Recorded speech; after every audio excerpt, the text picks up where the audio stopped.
I am utilizing the Bid Integrations plugin to establish a connection between these two platforms. Let's go to Bid Integration Dashboard. Click on Create Integration.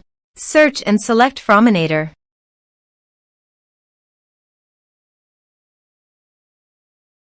Select a form. Click on Next. Now here, search and select Smaily.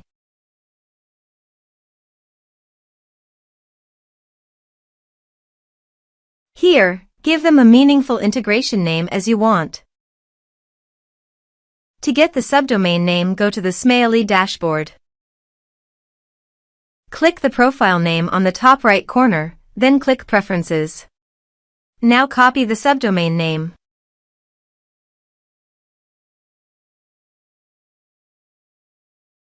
Paste it here. To get API username and password, click on Smaily API token. Click on Create a new user. Now copy the username.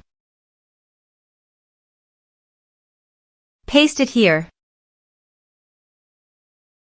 Now copy the user password.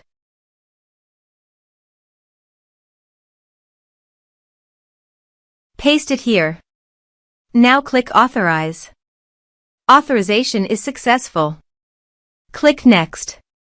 Now map the field.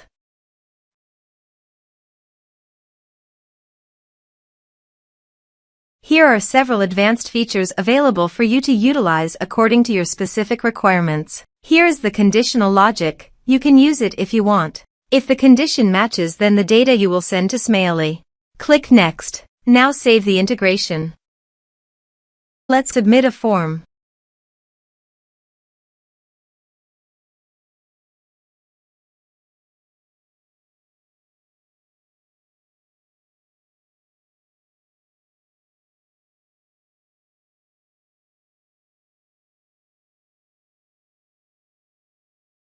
Click on Send Message. Now go to the Smaily subscribers page and scroll down. Click All Subscribers. Here is the data that came into Smaily through the integration. Thanks for watching.